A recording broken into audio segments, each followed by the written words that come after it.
அந்த எண்ணம் இருந்தால் தானே உலகம் வாழ முடியும். நான் பலமுறையும் சொல்லியிருக்கிறேன், அமெரிக்காவில் அடிமை ஒழிப்பு சட்டம் வந்திருக்கிறோம். நான் முதலாக அடிமைத்தனத்தை ஒழிக்க வேண்டும் என்று செயல்முறையில காட்டியவர் யார் என்று கேட்டால் நபிகள் நாயகத்தை தவிர வேறு யாரையும் நீங்கள் காட்ட முடியும். ஆனால் செயல் மூலமாக ஒவ்வொரு நன்மையையும் காட்டிய அந்த பெருமானாரை, நம் பெருமானாரை, எம்பெருமானாரை நம்முடைய வாழ்க்கைக்கு வழிகாட்டியாக கொண்டு எந்த நேரத்திலும் அவருடைய கருத்தை நீங்கள் பின்பற்ற முடியாத கருத்துனே இல்லை. மனிதனுக்கு மனிதன் சமம், இது யாருக்கு தேவையில்லாத. ஆகவே அந்த கருத்துக்கள்ல ஒருவேளை அந்த கருத்துக்களை கையாளுகிற சில வேறுபாடுகள் இருக்கலாமே தவிர கருத்துக்கள் தேவையான இருக்க வேண்டும் என்பதற்காக இது போன்ற ஊடே பல கருத்துக்கள் நுழைந்திருக்கின்றன. ஆகவே எல்லா இலக்கியங்களையும் செம்மைப்படுத்தி நபிகள் நாயகம் அவருடைய கருத்து என்னவோ அந்த கருத்துக்கள் மட்டும் இடம்பெற்றக்கூடிய வகையில நூல்களை பதிப்பிக்கின்ற பணியை சமரசம் போன்ற வேலையை செய்ய வேண்டும் என்னுடைய வேண்டுகோளை கேட்டு இந்த வாய்ப்புக்கு நன்றி கூறி அமைகிறேன். சிலம்பொழியாளர்களுக்கு நினைவு பரிசினை வழங்குமாறு ஜனாப் ஷபீர் அஹமத் சாஹிப் அவர்கள்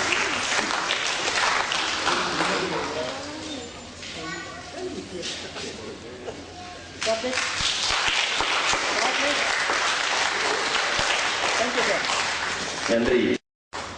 வாழ்த்துறை வழங்க வருகிறார் இஸ்லாமிய நிறுவனம் அறக்கட்டளையின் பொதுச் செயலாளர், Indian centre for Islamic finance உடைய அகில இந்திய பொதுச் செயலாளர், இந்தியாவிலே வட்டியில்லா வங்கி வர வேண்டும் என்பதற்காக தன்னை அர்ப்பணித்துக் கொண்டிருக்கக்கூடியவர், இஸ்லாமிய நிறுவனம் அறக்கட்டளைய நிறுவன அரங்காவலர் ஒருவர், ஜமாத் இஸ்லாமியினுடைய மத்திய ஆலோசனை குழு உறுப்பினர் ஜனாப் அப்துல் ரஹீம் சாஹிப் அவர்களை வாழ்த்துறை வழங்குமாறு அன்போடு. Bismillahirrahmanirrahim. Respected Professor Kalampudi Silapana, President of the function, Brother Shabir Ahmad Sahib, awardees Professor Marx, Mr. Ahmad Miran Sahib, and trustees of Islamic Foundation Trust, Professor Jawaharlal, Samarasam editor Siraju Hassan, Mr. Sikandar Welfare Party of India, the Tamil Nadu President, and brothers and sisters. I am extremely happy to facilitate both of the great personalities of Tamil Nadu, Professor Marx and Janab Ahmad Miran Sahib, for achieving this award of M.A. Jamil Ahmad Sahib for the service of mankind. And that too, Kalampudi Silapana, one of the legendary Tamil literary figure of this Tamil Nadu, has awarded them this award. I congratulate them and hope that Professor Marx, who has been there in the teaching field for 40 years, and then he is also human rights crusader for more than 4 decades, and author of several books in Tamil and English, and several articles he has written. And today he is the state president of the People's Union of the Human Rights, and he is also crusading about the atrocities that is being committed on the marginalized and minorities throughout this country. I congratulate him and facilitate him and hope that Mr. Marx will continue his efforts in this direction. I am also happy that today Brother Janab Ahmad Miran, who is a self-made man, an educationist par excellence, and secretary of the OMIEM, the pioneering organization of the Muslim Association Educational Institutions, and also he is the president of the United School. And so I think he is one of the exemplary men who is very simple, honest, and he is, as somebody has said, he doesn't want to come in front of the people, but he is doing his enormous service to the community and the country. I congratulate both of them and hope and pray Almighty that He should give them health and happiness in the years to come and serve the community and the country and the mankind as Mr. M.A. Jamil Ahmad has been doing it for several years. Friends, brothers and sisters, I just want to remind you a few glaring glowing aspects of Maulana Jamil Ahmad Sahab, who was a great personality of this country. He not only created individuals but also established institutions. And as the General Secretary of Islamic Foundation Trust, and then also the patron of Samrasam, and then also as a General Secretary of the Creative Communications Chennai, General Secretary of Islamic Center of Vellore, and several other institutions, and both here in Chennai and as well as in New Delhi, has done a marvelous work in this country. And then when the President of Indian Union Muslim League died, A.K. Abdul Samad Sahab, the State President Khadam Uddin Sahab spoke to me over the phone and said, we want to create a communal harmony in this country, in this state. And who else than, more than anybody else than Jamil Ahmad Sahab is the best person in the country among them in their opinion, that he contributed for the communal harmony of this country, and he was awarded the first communal harmony award of the A.K. Abdul Samad Sahab at that time. So friends, he was as our President Jalaluddin Sahab was telling, he was there for the for 19 months in the central jail of Tamil Nadu, when the dark days of emergency was there, and he also did enormous work among the jail inmates, and then among them was Mr. Abdullah Adia, and who wrote Naam Kadal from Islam soon after his coming out of the jail. So he was a great personality, but he was a great motivator also. He motivated several youngsters. Both he made inroads into journalism, higher education, and some of them went even to the PhDs and post-PhDs, both here in abroad. And then he was a great learner. He used to learn, and even from the common man to the highest people, from the common man to the auto rickshaw people, the watchman of the institution, or even the small children, the man who used to get tea in the institution, he used to learn from them and talk to them. And not only very highly placed people. I have seen him talking to Chinda Kutusi, Kannan Musa, Rajmohan Gandhi, and eminent personalities both here and abroad, and he was conversing, and he was great learning from the common man to the highest man. And then again, one of the greatest contribution of him was, he used to turn the challenges into the opportunities. When the Babri Masjid was demolished in 2000, when Babri Masjid was demolished, he said, now in this country, we have to make a front against the communal forces, fascist forces. And then he was one of the persons who was instrumental in forming Forum for Democracy and Communal Amity in the country, headed by Justice Karkunde and Kuldeep Nair, Justice Krishnayan, and very eminent personalities. He collected them, and then he formed Forum for Democracy and Communal Amity. And then he was a great perfectionist. As the Prophet said, "In Allah katabal ihsan ala kulli shay." Everything he wants to make it perfect. When we talk about the translation of the Quran in Tamil, he used to see that even the fonts, even the paper, even the printing, even the binding, up to the mark. He said that if you want to produce anything, it should be perfect. And then for all aspects, he used to look into this. And today, we are greatly honored, that IIT is greatly honored that Salampalli Salapana, one of the legendary Tamil literary speaker, is here to award this M.A. Jamil Ahmad Sahab's Service Award, Memorial Award for the two distinguished persons, Professor Mas and Mr. Ahmad Mira, and I pray that both of them will continue their efforts in the field of human rights and also education, and that will inspire other youngsters to be like M.A. Jamil Ahmad Sahab. And we are all, and his family is here, some of the members of the family are here, and then we think that most of the youngsters, here Professor Jawaharlal is there, Sikandar Sahab is there, Samrasam Medica, Sirajul Hasan is there, then Mr. Aziz Rasulullah, who gave a very important speech in the beginning. All are his students, and we all are here today because Mr. Jamil Ahmad motivated us and saw that we give some contribution towards the country, towards the community, and to the mankind.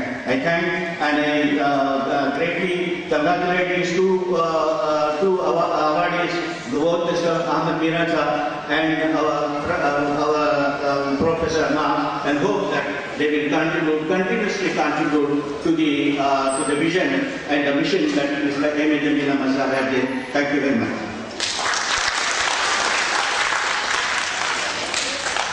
நன்றி. மாமாவுடைய சட்டமன்ற உறுப்பினர் முனைவர் M. Jawahirullah அவர்கள் ரத்தின சுருக்கமாக நிகரற்ற அன்புடையமாக்கிய எல்லாம் வல்ல ஏக வல்லவனான அல்லாஹ்வின் திருப்பெயரால் தொடங்குகின்றேன். இஸ்லாமிய நிறுவனம் அறக்கட்டளையின் சார்பாக மௌலானா எம். ஏ. ஜமீல் அஹமது சாஹிப் விருது வழங்கக்கூடிய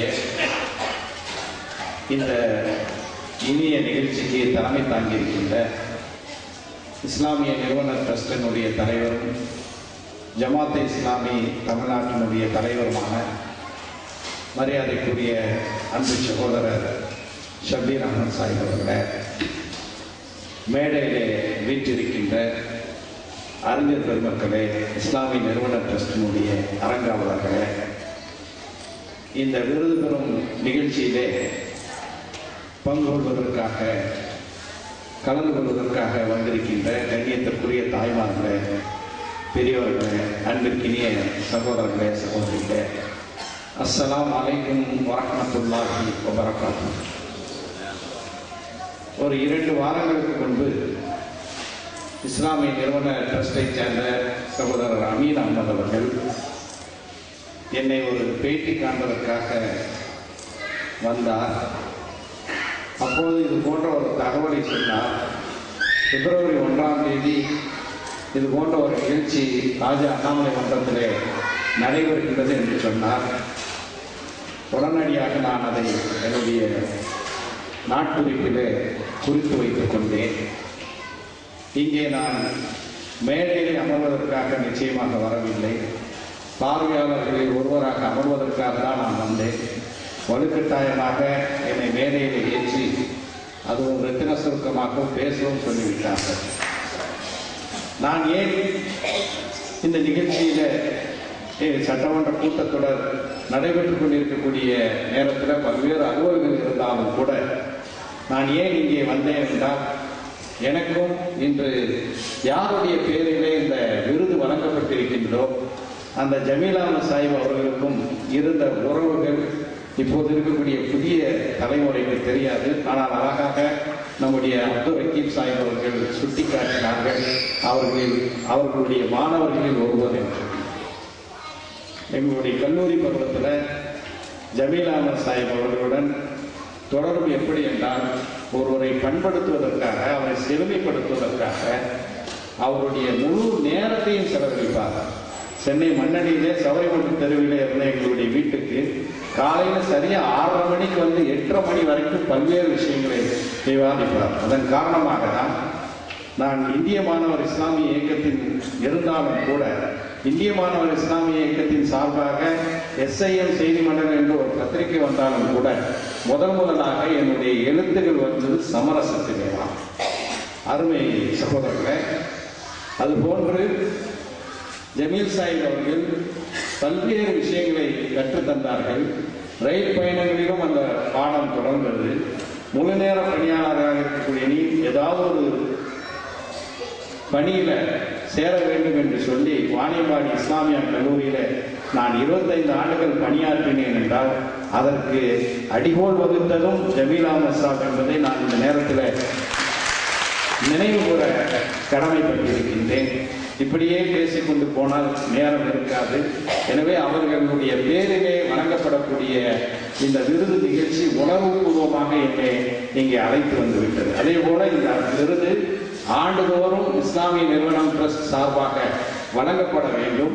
ஒரு பன்முகத்தன்மை வாய்ந்த ஒரு சமூகத்தில் வாழும்போது சிறுபான்மை மக்கள் முஸ்லிம்களுக்காக வேண்டி உறக்க அச்சமில்லாமல் குரல் கொடுக்கக்கூடியவர்களை அடையாளப்படுத்தி அவர்களுக்கு நம்முடைய சமூகத்தினுடைய ஒரு நன்றி கடனாக இந்த விருது மனித உரிமை துறையில ஆற்றக்கூடிய ஒருவருக்கு அளிக்கப்படும் என்று முடிவெடுத்து அதற்கு முதல் விருதை பெறுவதற்கு என் அன்பிற்கினிய பேராசிரியர் மார்க்ஸ் அவர்களை தேர்ந்தெடுத்ததும் பாராட்டக்கூடியது. 91 நினைக்கின்றேன், வாணியம்பாடி இஸ்லாமிய கல்லூரியிலே நான் பணியாற்றி கொண்டிருந்த நேரத்தில் அவர்கள் குடியாத்தத்தில் உள்ள அரசினர் கல்லூரியிலே பணியாற்றி கொண்டிருந்தார். அப்போதுதான் அவருடைய பல புத்தகங்களில் நான் படித்த முதல் புத்தகம் இஸ்லாமியர்களுக்கு எதிரான கட்டுக்கதைகள். ஒரு சின்னஞ்சிறு நூலிலே பல்வேறு விஷயங்களை அவர் எழுதியிருந்தார். அதன் மூலம் தான் அவருடன் எனக்கு நெருங்கிய தொடர்பு உண்டு. அப்போது வெகுஜன அளவிலே மக்களை திரட்டி வீதியிலே வந்து போராடக்கூடிய தமிழ்நாடு முஸ்லிம் முன்னேற்ற கழகம் போன்ற இயக்கங்கள்லாம் வராத சூழலில் தமிழகத்திலே வகுப்புவாதத்தை பரவி கொண்டிருந்த நேரத்தில் முத்துப்பேட்டை, ஈக்களத்தூர் போன்ற பகுதிகளிலெல்லாம் மனித உரிமை வீரர்கள் சிறுபான்மை சமூகத்திற்கு எதிராக நடந்து கொண்டிருந்த சூழலிலே அதையெல்லாம் வெளிப்படுத்தியவர்களில் பேராசிரியர் மார்க்ஸ் அவர்கள் முதல் இடத்தில் இருந்தார்கள் என்பதை நாம் இந்த நேரத்தில் நினைவுபடுத்த கடமைப்பட்டிருக்கிறோம்.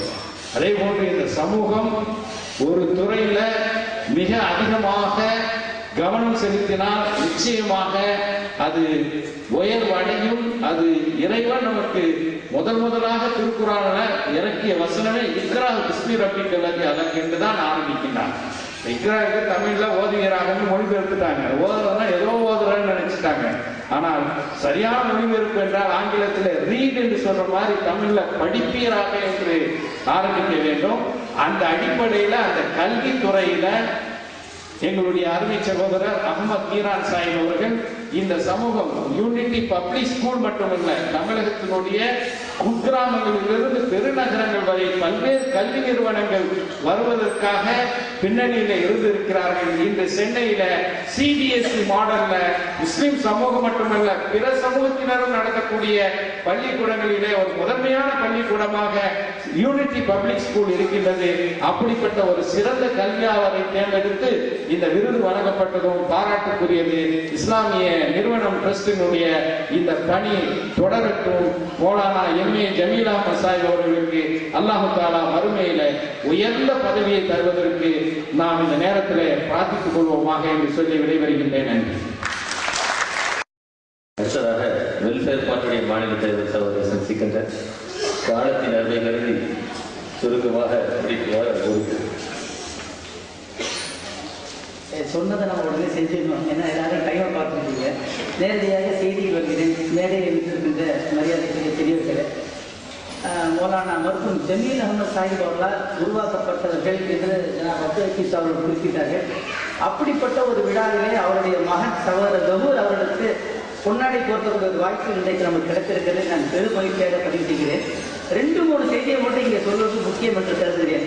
ஒன்று, பேராசிரியர் ஜவஹர்லால் அவர்கள் எழுதிய முதல் கட்டுரை சமரசத்தில் வெளிவந்தது. அந்த முதல் கட்டுரையை ஜமீல் அஹ்மத் சாஹிப் அவர்களுக்கு படித்து காட்டியது வேற யாரும் நான் தான். இன்றைக்கு கூட பசுமையாக இருக்கிறது. அவர் வந்து நுழைந்தது, அவரை சேர் போட்டு உட்கார வச்சு டீ கொடுத்து அதை வாங்கி வச்சிருந்து அதுக்கப்புறம் வந்துருமான்னு கேட்டாரு. வாங்க உட்காந்து பேசிட்டு என்ன சொல்ல முடியாது, ஜமீல் யாரை கேட்டு சொல்லுன்னு கேட்டுருவார். அதனால வாங்கி வச்சு படிச்சு காமிச்சது அது எனக்கு ஒரு பெரிய மகிழ்ச்சி. 2வது வந்து 2 சிறந்த தலைவர்களுக்கு இங்கே விருது கொடுத்தாங்க. உண்மையிலே பேராசிரியர் மார்க்ஸ் அப்படின்னு நான் ஒரு வெளிப்படையாக சொல்லல, உண்மையிலேயே மனித உரிமைக்காக தன்னைத்தானே கரைத்துக் கொண்டவர். ஒரு சின்ன விஷயத்துக்கு கூட இன்னைக்கு விளம்பரம் தரக்கூடிய இந்த உலகிலே எந்த ஒரு விளம்பரம் இல்லாமல் போற்றுவார் போற்றற்றும், புரிஞ்சுவாரை கூற்றுவார் கூற்றற்றும் என்று சொல்லி தன்னுடைய கடமையை களப்பணி ஆற்றக்கூடிய ஒரு அருமையான அற்புதமான தலைவராக இருக்கின்றார்கள். அவருக்கு விருது கொடுப்பதிலே அந்த விருதை பெருமைப்படுகிறது. ஆக ஜமீல் அஹ்மதுடைய ஆத்மாவுக்கு இதை விட ஒரு சிறந்த சேவை எதுவும் இருக்காது என்று நான் கருதுகிறேன். அடுத்தபடியாக கல்வியாளர்கள் எல்லோருமே கொஞ்சம் செலவழிச்சு அதிகமாக விளம்பரம் தேடுவாங்க. ஆனா நம்முடைய அகமது மீரான் சாஹிப் அவர்கள் கல்வியை தான் தன்னுடைய இறுதி மூச்சாக ரொம்ப தெளிவான முறையிலே இந்த சமூகத்தை படித்த சமூகமா மாற்ற வேண்டும். ஏன்னா எப்படிப்பட்ட நாட்டில் நம்ம இருக்கிறோம்னா எல்லாரும் படின்னு சொல்லிட்டு இருக்கோம், அரசாங்கம் குடின்னு சொல்லிட்டு இருக்குது. அர்ப்பணித்திருக்கிறார். அதுக்காக நான் அவரை அந்த விழாவில் கலந்து கொள்வதில் பெருமையாகிறேன். இறுதியாக ஒன்றே ஒரு செய்தி என்னன்னா, மருத்துவம் ஜமீல் அஹ்மத் அவருடைய பங்களிப்பு. அடியார் அவர்களை பற்றி சொன்னார்கள். நீரோட்டம் அடியார் அவர்கள் நான் காதலிக்கும் இஸ்லாம் என்ற நூல் எழுதினார். ஆக அதையும் அவங்களுக்கு படிச்சு காமிச்சு அவங்க என்ன பண்ணாங்கன்னா உருதுல எழுதாங்க. இஸ்லாம் திசே முஜே இஷ்கு ஹே அப்படிங்கிற இதை உருதுல கொண்டு வந்தது யாருன்னா அம்மா ஜமீல் அஹ்மத் சாப் அவர்கள் தான். அது கொண்டு வந்ததுக்கு அப்புறம் இந்தியா முழுவதும் அந்த நூல் செல்கிறது. அந்த நூலை வடநாட்டிலே உள்ள ஒருவர் படிக்கிறார். படித்துவிட்டு அப்படியே மெய்யுருகி போகிறார். இவ்வளவு அற்புதமான ஒரு மார்க்கமா என்று சொல்லி அவர் இஸ்லாத்தை ஏற்றுக்கொள்வதற்கு முன் வருகிறார். அவர் வைத்த நிபந்தனை என்னன்னு கேட்டீங்கன்னா, இந்த நூலை யார் எழுதுனாங்களோ அவரை நான் பார்க்கணும், அவரை சந்தித்து விட்டு நான் இஸ்லாத்தை ஏற்க வேண்டும் என்ற முடிவோடு சென்னைக்கு வருகிறார். திருவல்லிக்கேணியிலே தக்கியத்திக்கான் தெருவில் எங்களை பார்க்கிறார். அப்போ அடியார் அவர்களுக்கு இந்த செய்தியை நாங்கள் சொன்னோம். அவர் வருகிறார். அப்போ இஸ்லாம் ஆகல. 2 பேரையும் சந்திக்க வச்சோம். அதிர்ந்து போய்விட்டார். என்ன நீங்க உங்க நூலை பார்த்து நான் வந்தேன், ஆமா நீங்க என்ன ஏகல காதலிப்பு தான் நிறுத்திக் கொள்வீங்களா, எப்ப கல்யாணம் பண்ண போறீங்கன்னு ஒரு கேள்வி கேட்டார். அவர் கேட்டார் பாருங்க ஒரு கேள்வி, காதல் பண்றதுலாம் பெரிய கல்யாணம் பண்ணுங்க. சகோதரர்களே, அந்த ஒரு வார்த்தை தான் அடியார் அவருடைய வாழ்க்கையிலே ஒரு திருப்பு மொழியாக ஆகின்றது. அவர் ஏற்றுக்கொள்வதற்கான ஒரே காலம் அல்ல. அது மட்டுமல்ல, அதற்கு பிறகு அந்த புக் இருக்கிறது, அந்த நூல் ஹிந்தியிலே வந்தது. அன்றைக்கு பாகிஸ்தான் அதிபராக இருந்த ஜியாவுல் ஹக் அவர்கள் அந்த நூலினுடைய சிந்தி மொழிபெயர்ப்பை பார்த்துவிட்டு இந்த சிந்தி மொழிபெயர்ப்பை வெளியிட வேண்டும் என்றார். இந்த நூலை எழுதிய அந்த நூலாசிரியர் வர வேண்டும், அந்த நூல் மொழிபெயர்ப்பது காரணமாக இருந்த மூல ஆசிரியரும் வர வேண்டும் என்று கூறி இந்த 2 பேர்களும் பாருங்க, பகை நாடாக கூட இலக்கியம் இதயங்களை இணைப்பதிலே எங்கோ இருந்து கொண்டிருக்கூடிய ஐஎஃப்டி எப்படி இணைக்கிற சர்வதேச உறவுகளுக்கு அடித்தளமாக இருக்கக்கூடிய அந்த அற்புதமான ஒரு பயணத்தை அரசு சார்பாக இங்கிருந்து அழைக்கப்பட்டு அவர்கள் சென்றார்கள். சிந்தி மொழியிலே நான் காதலிக்கும் இஸ்லாம் என்ற நூல் அங்கே வெளியிடப்பட்டது. அந்த தொடரை பிரபலமான ஆனந்தவுடன் பத்திரிகையிலே அவர்கள் தொடராக வரலாற்று ஆவணமாக பதிவு செய்திருக்கிறார்கள். இதையெல்லாம் நீங்கள் பார்த்திருப்பீர்கள். அதுக்கப்புறம் யான் சிநேகிக்கும் இஸ்லாம் என்று அது மலையாளத்தில் வந்தது. அந்த விழாவிலும் நான் கலந்து கொண்டேன். இப்படி இந்தியாவில் உள்ள அனைத்து மொழிகளும் வந்தது. ஆக மௌலானா ஜமீல் அஹ்மத் அவர்கள் தமிழ் மொழியிலே அற்புதமான முறையிலே ஆற்றலை பெற்றார்கள். இந்த செய்திகள் இந்தியா முழுவதும் போக வேண்டும் என்று முயற்சி எடுத்துக் கொண்டார்கள். கடல் கடந்தும் செல்ல வேண்டும் என்று உலகம் முழுவதும் இந்த செய்தியை கொண்டு சேர்ப்பதிலே அவர்கள் அற்புதமான பங்களிப்பு செய்திருக்கிறார்கள். எனவே அதை நினைவு கூர்ந்து அது போன்ற பல பணிகளை, பல மைல்கல்களை இந்த ஐஎஃப்டி தாண்டி செல்ல வேண்டும் என்று என்னுடைய கருத்தை தெரிவித்துவிட்டு வாய்ப்பளித்த நல்ல உள்ளங்களுக்கு நன்றி கூறி விடைபெறுகிறேன். எல்லா புகழும் இறைவனுக்கு. சிறப்புரையாற்ற வருகிறார் இஸ்லாமிய நிறுவனம் அறக்கட்டளை துணைத் தலைவர், கிரியேட்டிவ் கம்யூனிகேஷன் சென்னையுடைய பொதுச் செயலாளர், மானுட சொந்தம் தொலைக்காட்சி நிகழ்ச்சி மூலமாக உடல்களுக்கு அல்ல உள்ளங்களுக்கு மருந்து குணப்படுத்தக்கூடிய டாக்டர் KVS கபிமோகன் அவர்கள் இப்பொழுது சிறப்புரையாற்ற வருமாறு அன்போடு இருக்கிறேன்.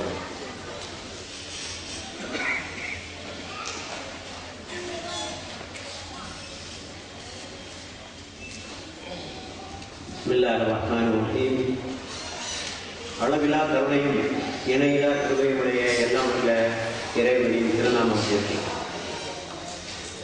இஸ்லாமிய நிறுவனம் அறக்கட்டளையின் சார்பில் நடைபெறுகிற இந்த விருது வழங்கும் விழாவினுடைய தலைவர், ஜமாத் இஸ்லாமியினுடைய மாநில தலைவர் ஜனாப் ஷபீர் அஹ்மத் சாஹிப் அவர்களே, விருது பெற்றுக்கொண்ட பேராசிரியர் பெருமகன் மார்ஸ் அவர்களே, ஜனாப் அஹமது வீரான் அவர்களே, தமிழ்நாடு முஸ்லிம் முன்னேற்ற கழகத்தினுடைய மூத்த தலைவர் ஜனாப் ஜவாஹிருல்லா அவர்களே, ஜனாப் அப்துல் ரஹீப் சாஹிப் அவர்களே மற்றும் மேடையிலே வீட்டிருக்கின்ற பெரியவர்களே, உங்கள் அனைவருக்கும் இறைவனுடைய சாந்தியும் சமாதானமும் என்றும் வெள்ளவட்டமாக அஸ்ஸலாமு அலைக்கும் வரஹ்மத்துல்லாஹி வபரகாத்துஹு. விருது வழங்கும் விழாக்களிலே ஒரு கருத்தை எல்லோரும் அடிக்கடி சொல்வார்கள். விருதால் வாங்கியவருக்கு பெருமையா, வாங்கியவரால் விருதுக்கு பெருமையா? இந்த ஒரு கருத்து எல்லா கூட்டத்தையும் சொல்லணும். நான் இந்த விழாவை பொறுத்தவரை 2 பேருக்கும் பெருமை. விருதை கொடுத்ததினால், விருதை வாங்கியதனால் அவர்களுக்கு பெருமை. நாங்கள் கொடுத்த அந்த விருதை ஏற்றி எங்களை கௌரவப்படுத்தியதனால் எங்களுக்கும் பெருமை. 2 பேருக்குமே பெருமை என்பதை நான் இங்கே தெளிவாக சொல்லிக்கொள்ள விரும்புகிறேன். என்னை பொறுத்தவரையிலே அவர்களை பாராட்டுவது என்பதை விட இந்த விழாவை நான் ஒரு நன்றி கூறும் விழாவாகத்தான் நான் எடுத்துக்கொள்கிறேன். அவர் மனித குலத்திற்கு சேவையாற்றிய மனிதர்களை கௌரவிப்பதும் பாராட்டுவதும் மனிதர்களுடைய கடமை. நபிகள் நாயகம் ஒருவரை சொன்னார்கள், ஒருவர் உங்களுக்கு உதவி செய்தால் அவருக்கு உங்களால் கைமாறு செய்ய முடியவில்லை எனில் குறைந்தது அவர் செய்த சேவைகளையால் சொல்லிக்கொண்டே அவர் செய்த சேவைகளையால் சொல்லிக்கொண்டே இருங்கள், அந்த செய்தி அவருக்கு போய் சேர்ந்துவிடும் என்று சொன்னார். ஆகவே நன்றியிலே ஒரு வகையில் செய்த சேவைகளை மக்களுக்கு சொல்லி அவர்களுக்கு நன்றி செலுத்துவது வகையாக இருப்பதை நாம் பார்க்கிறோம். ஆக இந்த நிகழ்ச்சியினுடைய ஒரு நோக்கம் நன்றி கொள்ளும். இன்னொன்று, அவர்களை முன்னுதாரணமாக காட்டி அத்தகைய பணியில் மற்றவர்களையும் தூண்டுவது. தத்துவமாக 1000 விஷயம் பேசலாம், மனித உரிமை பற்றி மணிக்கணக்காக நம்மால் பேச முடியும். ஆனால் இந்த மனித உரிமைக்காகவும் கல்விக்காகவும் சேவையாற்றிய 2 பேரை உங்களுக்கு முன்னாலே கொண்டு வந்து வைத்து, இவர்களால் முடியும் என்றால் உங்களாலும் ஏன் முடியாது, அவர்கள் அளவுக்கு செய்ய முடியாவிட்டாலும் ஏதாவது ஒன்றை செய்வதற்கான உணர்வு உணர்த்தை பிறக்க வேண்டும் என்பதற்காகத்தான் நாம் இந்த நிகழ்ச்சி நடத்தி கொண்டிருக்கிறோம். அவங்க ஒன்று விருதுக்கு ஏங்குவோர்கள் அல்ல, விருதுக்காக காரியங்களை ஆற்றவும் அல்ல. விருதுக்காக ஒரு காரியம் ஆற்றினால் என்னவாகும் என்றால், ஒன்று சீக்கிரமே சோர்ந்து போவார். எதிர்பார்த்து ஒரு காரியத்தை செய்தால் சீக்கிரமாக எதிர்பார்த்தது கிடைக்கவில்லை என்றால் சோர்ந்து போவார். அல்லது விருதுக்கு இவரே ஏற்பாடு செய்வார், விருதுக்கு இவரே ஏற்பாடு செய்து சிபாரிசு செய்து விருதை வாங்குவார். ஆக இவரெல்லாம் அந்த பட்டியலை சார்ந்தவர்கள் அல்ல. ஆகவே இவர்களை நன்றி கூறுவதால் நிகழ்ச்சியினுடைய முக்கியமாக நாங்கள் வைத்துக் கொண்டிருக்கிறோம். ஆகவே விருதுகள் பெற்ற இவர்கள் அனைவரும் பாராட்டை விரும்புகிறார்களோ இல்லையோ சோதனைகளை சந்தித்தவர்கள், அதை நாம் யோசித்து பார்க்க வேண்டும். அதுவும் மனித உரிமைக்காக போராடுவது என்பது உயிரையே பயணம் வைத்து செய்கின்ற போராட்டம் என்பதை புரிந்து கொள்ள வேண்டும். இந்த தகவல் அறிவின் சட்டத்தை பயன்படுத்தியதற்காக எத்தனை ஆளுநர்கள் கொல்லப்பட்டிருக்கிறார்கள், ஆர்டிஐ ஆக்டிவிஸ்ட் எத்தனை பேர் கொல்லப்பட்டிருக்கிறார்கள், இந்த போராட்டத்திற்காக சிறை சென்றவர்கள் எத்தனை பேர், கொடுமைகள் அனுபவித்தவர்கள் எத்தனை பேர், ஜூலியஸ் அசாஞ்ச் எங்கேயும் ஒளிந்து கிடக்கிறார், ஸ்னோடன் ரஷ்யாவிலே பாதுகாப்பு பெற்றிருக்கிறார், விநாயக் சென்னுக்கு என்ன நேர்ந்தது, இரோம் ஷர்மிளாவுக்கு என்ன நடந்தது என்பதெல்லாம் உங்களுக்கு தெரியும். ஆகவே இது ஒன்றும் மலர் மீது நடக்கின்ற ஒரு விஷயம் அல்ல, இது ஒரு மிக சோதனையான ஒரு விஷயம். ஆகவே இந்த மனித உரிமைக்காக போராடுகின்ற இவர்களுக்கு நாம் நன்றி செலுத்தி ஆக வேண்டும். ஏனென்றால் அது ஒரு இஸ்லாமிய கடமை. ஆகவேதான் ஐஎஃப்டியிலே நாங்கள் யோசித்தோம், எம்ஏ ஜமீல் அஹமது அவர்கள் பெயராலே ஆண்டுதோறும் விருது கொடுக்க வேண்டும். எதன் அடிப்படையில் கொடுப்பது என்று ஒரு வாதத்திற்கு வந்தபோது ஒன்றை முடிவு செய்தோம், சர்வீஸ் டு தி ஹியூமனிட்டி, மனித சமுதாயத்திற்கு சேவையாற்றியவர்களுக்கு கொடுப்பது என்ற ஒரு முடிவை நாங்கள் எடுத்தோம். ஏனென்றால் இஸ்லாத்திலே முக்கியமான ஒரு கூறு மனித சமுதாயத்திற்கு சேவையாற்று. இஸ்லாத்தினுடைய கடமைகளில் 2, ஒன்று இறைவனுக்கு செய்ய வேண்டிய கடமைகள், இன்னொன்று இறைவனுடைய படைப்புகளுக்கு செய்ய வேண்டிய கடமை. ஹுக்கூக்குல்லாஹ் ஹுக்கூக்குல் இபாத். ஆகவே சாதி மத இன மொழி பாராத அத்தனை பேருக்கு சேவை செய்யுமாறு இஸ்லாம் நமக்கு படித்திருக்கிறது. ஆகவே இந்த பணியை யார் செய்கிறார்களோ அவர்களுக்கு நாம் கொடுக்க வேண்டும் என்று நாம் யோசித்து, மனித உரிமை போராளி, மனித உரிமை ஆர்வலர் அல்ல, மனித உரிமை போராளி என்ற பெயர் தான் அவருக்கு பொருந்தும். ஆகவே தழைக்காமல் இந்த போராட்டத்தில் ஈடுபடுகின்ற அவருக்கு நாம் இந்த விருதை வழங்குவதிலே மிக மகிழ்ச்சி அடைகிறோம். மனித உரிமை பற்றிய இன்றைய நிலை என்ன? மனித உரிமையை மீறுபவர்களிலே முக்கியமாக 2 பேர் இருக்கிறார்கள். ஒன்று அரசுகள். எந்த அரசுகள் மனித உரிமைகளை காக்க வேண்டுமோ அவர்கள் தான் அதிகமாக மனித உரிமைகளை மீறிக் கொண்டிருக்கிறார்கள். அதுவும் ஜனநாயகம் பேசுகின்றவர்கள், சமத்துவம் பேசுகின்றவர்கள், இவர்கள் தான் இந்த அதிகமாக மனித உரிமைகளை மீறிக் கொண்டிருக்கிறார்கள். ஆகவே ஸ்டேட் ஆக்டர்ஸ், அக்கிரமமான யுத்தங்கள், போர் குற்றங்கள், மாசக்கர், ஜெனோசைட், இனப்படுகொலைகள், எத்னிக் கிளீன்சிங், இன சுத்திகரிப்பு, சித்திரவதை செய்தல். இந்த குவாண்டனாமோ பேன்னு ஒன்று இருக்கு கியூபாவில், 270 பேர் ஒன்று உள்ள வச்சிருக்காங்க. 270 பேர் செய்கிற கொடுமைகள்ல ஒரு கொடுமை தெரியுமா? Water boarding. அதாவது கொஞ்சம் தண்ணீர்ல மூழ்கினா அவனுக்கு என்ன உணவு ஏற்படுமோ அதுக்கு அது ஒரு சித்திரவதை. அது ஒரு சித்திரவதை. உலகத்தினுடைய மிகப்பெரும் ஜனநாயகம் எத்தகைய விசாரணையும் இல்லாமல் ஏன் அமெரிக்காவில் கொண்டு வைக்கிறவன, ஏன் கியூபாவில் கொண்டு வச்சிருக்கவன, அமெரிக்காவில் வச்சா அமெரிக்க சட்டப்படி விசாரணை செய்ய வேண்டும். அது தப்பித்துக் கொள்வதற்காக கியூபாவில் கொண்டு வச்சு அந்த நாட்களை அநியாயம் பண்ணி கொண்டிருப்பதை நான் பார்க்கிறேன். ஆகவே இப்படிப்பட்ட நிலைகள் காவல்துறை, ராணுவத்துறை, உளவுத்துறை செய்கின்ற அநீதிகள் எவ்வையாரே ஏற்பட மாட்டார்கள். குற்றம் செய்தால் குற்றத்தை பதிவு செய்வதில்லை. விசாரணையில் 2 நாட்கள் சிறைகளிலே வைத்தல், சிறைகளிலே கொடுமைப்படுத்துதல், வற்புறுத்தி வாக்குமூலம் வாங்குதல், சிறைச்சாலைகளிலே சாவுகள், என்கவுண்டர் என்று சொல்லக்கூடிய இந்த போலி என்கவுண்டர்கள் தாடா, கோட்டா, மிசா, அஸ்வா சொல்லிக்கொண்டே போகலாம். இதற்கு ஒரு முடிவே கிடையாது. தேர்ந்தெடுக்கப்பட்ட ஆட்சிகள் கவிழ்க்கப்படுகின்றன. எகிப்தில மக்கள் தேர்ந்தெடுத்த ஒரு அரசு, மக்களால் தேர்ந்தெடுக்கப்பட்ட ஒரு அரசை ஒரு ராணுவம் கவிழ்த்திருக்கிறது. உலக நாடுகள் எல்லாம் வேடிக்கை பார்க்கின்றன. பங்களாதேஷிலும் அதான் நடந்து கொண்டிருக்கிறது.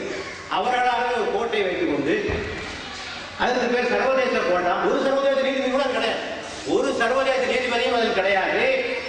சர்வதேச விதிகளும் அங்கே பின்பற்றப்படவில்லை. பின்பற்றாமல் ஒரு கோட்டையை வைத்துக் கொண்டு குற்றம் சுமத்துபவர்களும் அவர்கள் தான், விசாரிப்பவர்களும் அவர்கள் தான், நீதிபதிகளும் அவர்கள் தான், எல்லாம் அவர்கள் தான்.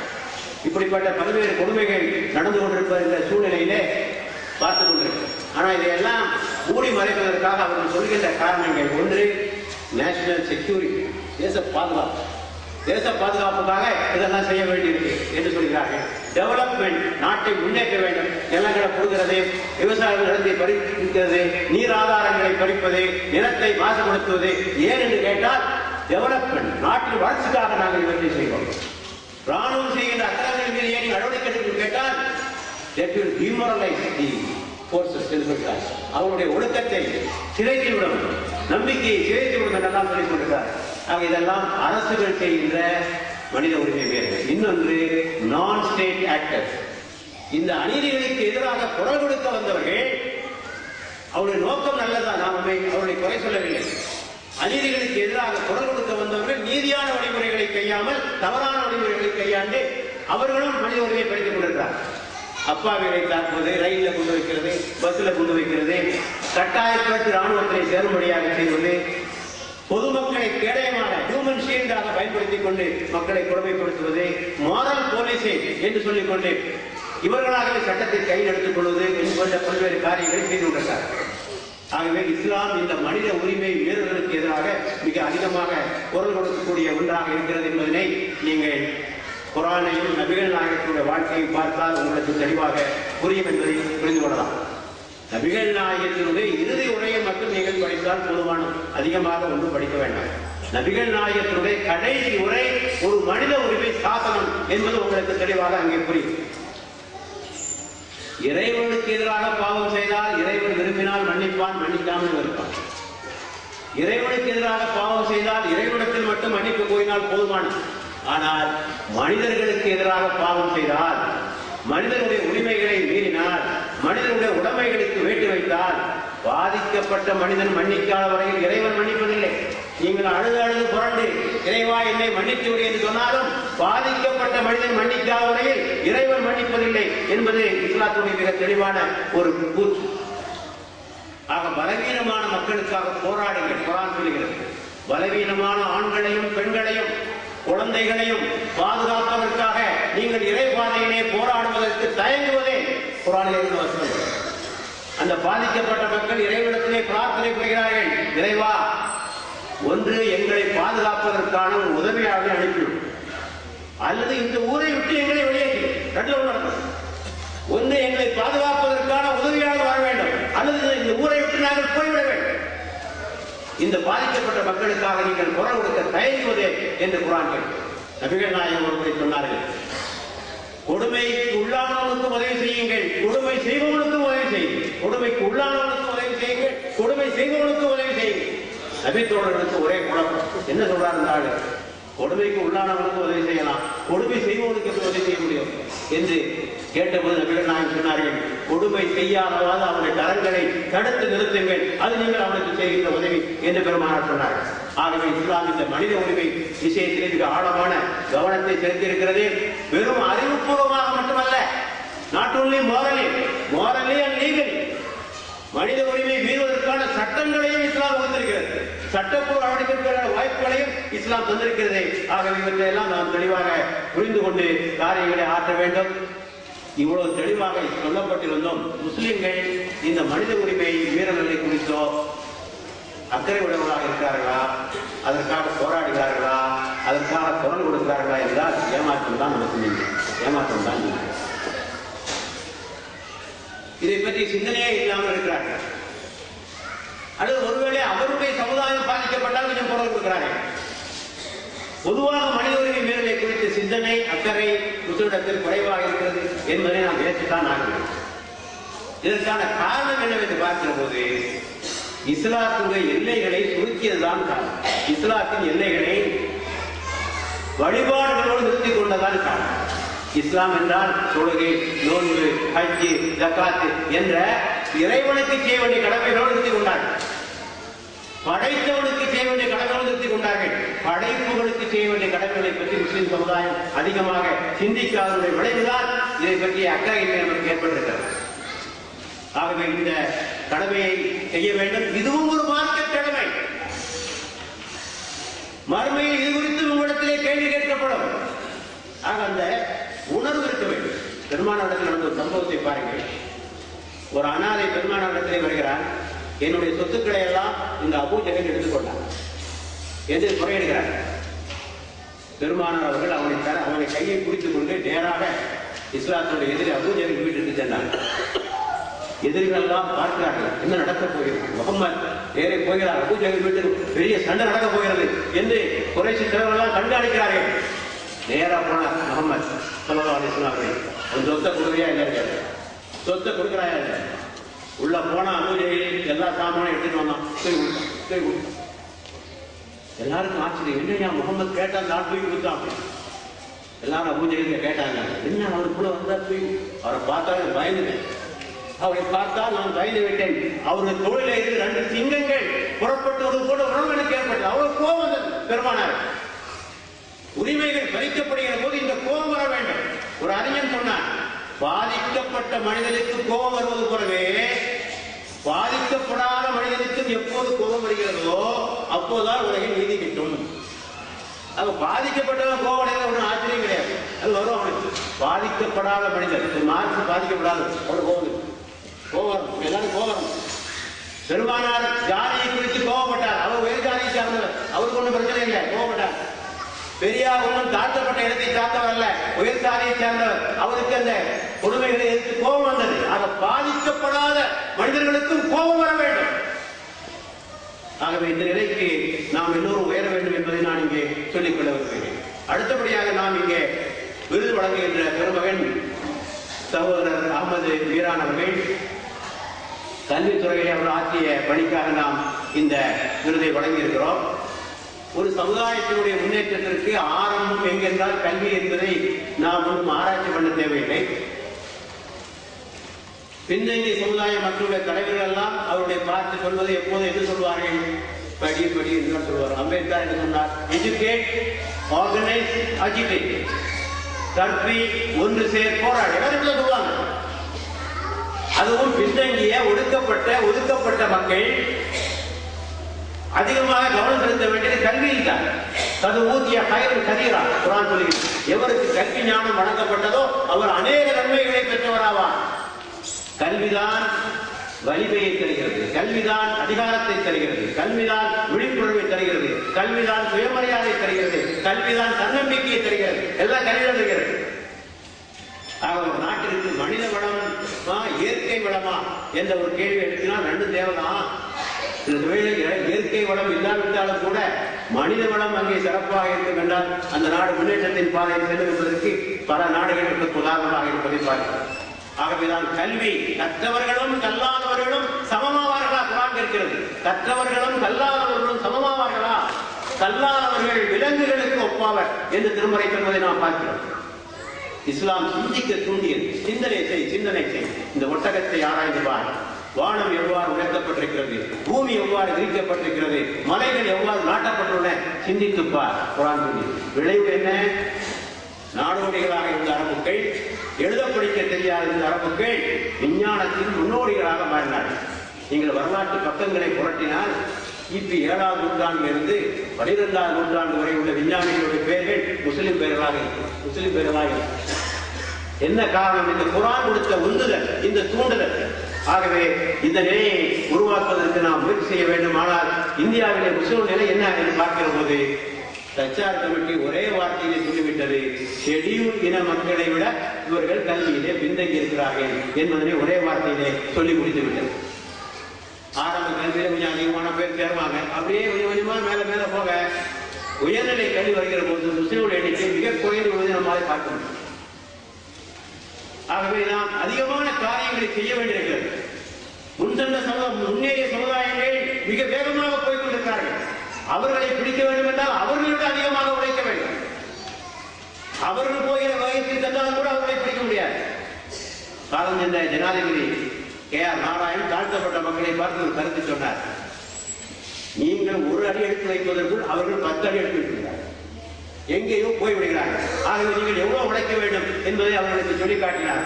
ஆகவே இந்த பணியை செய்ய வேண்டும். கல்விக்கூடங்கள் இருக்கின்றன, போதுமான அளவில் இல்லை. கல்லூரிகளை முஸ்லீம்கள் ஆரம்பித்திருக்கிறார்கள், பள்ளிக்கூடங்கள் ஆரம்பிக்கிறார்கள். மிகப்பெரிய குறை. ஒரு 30 ஆண்டுகளுக்கு முன்னர் ஒரு கருத்து சொல்லப்பட்டது முஸ்லிம் சமுதாயத்தில். ஓபிஎஸ் இந்த அமைப்பு ஆரம்பிக்கிற போது ஜனாப் TK ஷபீர் அஹ்மத் ஒரு ஓமையை சொல்வார். முஸ்லிம்களுடைய கல்வி நிலையை சொல்லுகிற போது it is an inverted pyramid. நிறைய காலேஜ் எல்லாம் இருக்கு, ஸ்கூல் இல்லை இல்லையா? ஆக காலேஜ்களை கட்டிவிட்டால் பள்ளிக்கூடங்களை கட்டல, என்ன பிரயோஜனம் இருக்க முடியும்? இன்னும் அதே நிலைதான் இருக்கிறது. ஆகவே சமுதாயத்திலே கோடிக்கணக்கான பணம் படைத்த பல வசதி படைத்திருக்கிறார்கள். ஆனால் அவர்கள் கல்வியை பற்றி அதிகமாக சிந்திக்கவில்லை. ஆனால் நமது சகோதரர் மீரானவர்கள் இந்த சூழ்நிலையிலே அவர் கல்வியை பற்றி ஏராளமாக சிந்தித்து கல்விக்கூடங்களை உருவாக்குவதிலும் இந்த மாணவர்களை ஊக்குவிப்பதிலும் அவர் செலுத்திய கவனத்தை நாம் கவனத்தை கொண்டுதான் அவருக்கு இந்த பரிசை நாம் அளித்திருக்கிறோம் என்று கூறி, இந்த விருது யார் பெயரால் வழங்கப்படுகிறது இங்கே ஜமீல் அவர்கள் எல்லோருமே இங்கே தெளிவாக இங்கே சுட்டிக்காட்டினார்கள். அவர் நாங்கள் எல்லாம் கனிகள், வேறு வழியில தெரியாது. வேறுகள் யாருக்கும் வேற யாரும் பார்த்துக்க மாட்டாங்க. கனிகள் நாங்கெல்லாம் கனிகள்.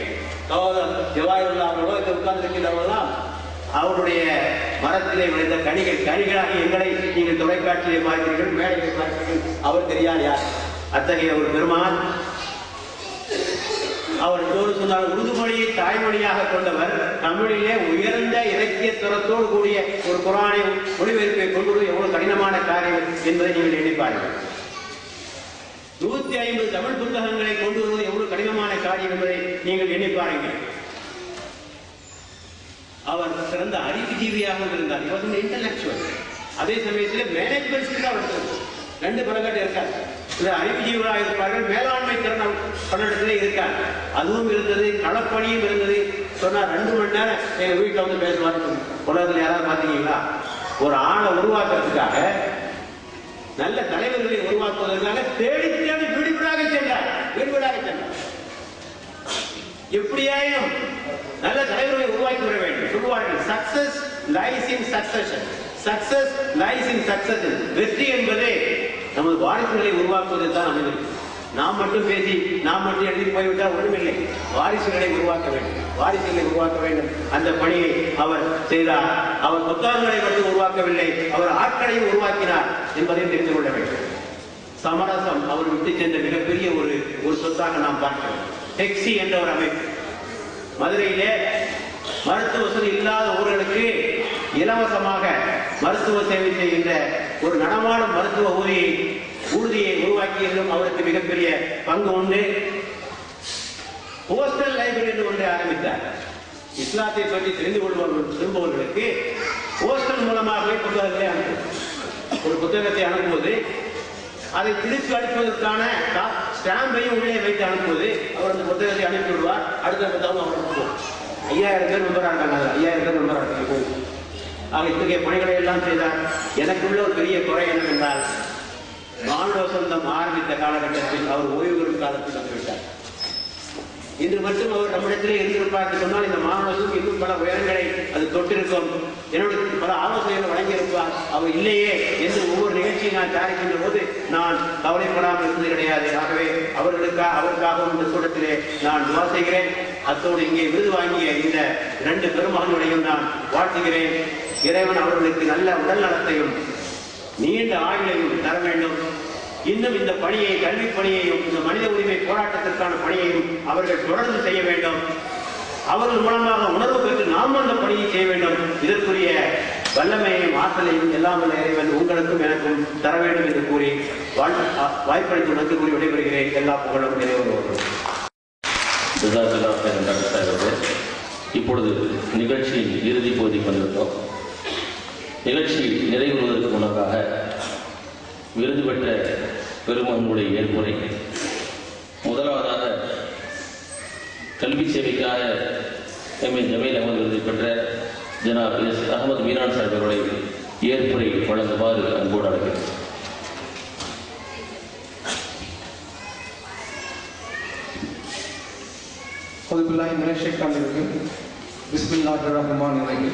அளவற்ற அல்லாடனும் நிகழ்கிற அன்புடையமாகிய எல்லாம் வல்ல இறைவனை போற்றி புகழ்ந்தவனாக என்னுடைய உரையை ஆரம்பம் செய்கின்றேன். எம்ஏ ஜமீல் அகமது விருது வழங்கக்கூடிய இந்த நிகழ்ச்சிக்கு தலைமை தாங்கி இதை நடத்தி கொண்டிருக்கின்ற இஸ்லாமிக் ஃபவுண்டேஷன் ட்ரஸ்டுடைய தலைவர் சகோதரர் ஏ சபீர் அகமது அவர்களே மற்றும் இதனை முன்னிலை ஏற்று நடத்தி கொண்டிருக்கின்ற இந்த நிகழ்ச்சியிலே இதனை முன்னிலை ஏற்று நடத்தி தருகின்ற இஸ்லாமிக் ஃபவுண்டேஷன் ட்ரஸ்டுடைய ஜெனரல் செக்ரட்டரி சகோதரர் எச் அப்துல் ஹபீப் அவர்களே மற்றும் மேடையிலே இருக்கக்கூடிய சான்றோர்களே, சகோதரர்களே, பெரியவர்களே, சகோதரிகளே, உங்கள் அனைவருக்கும் எனக்குடைய சலாத்தை தெரிவித்துக் கொள்கிறேன். அஸ்ஸலாமு அலைக்கும் வரஹ்மத்துல்லாஹி வபரகாத்துஹு.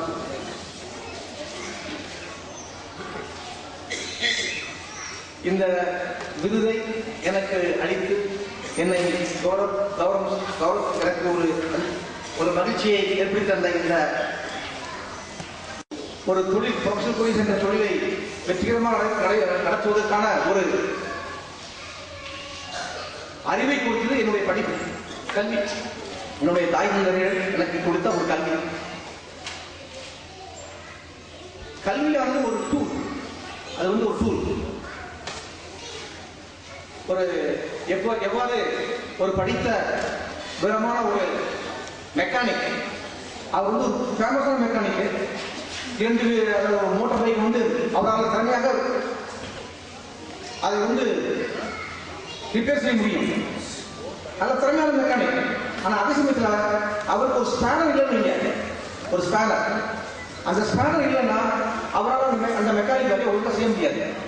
எவ்வளவு பெரிய படித்த, எவ்வளவு திறமையான ஒரு மெக்கானிக் இருந்தாலும் அந்த ஸ்பேனர் இல்லைன்னா அந்த அவருடைய திறமையை வெளியாக காட்ட முடியாது.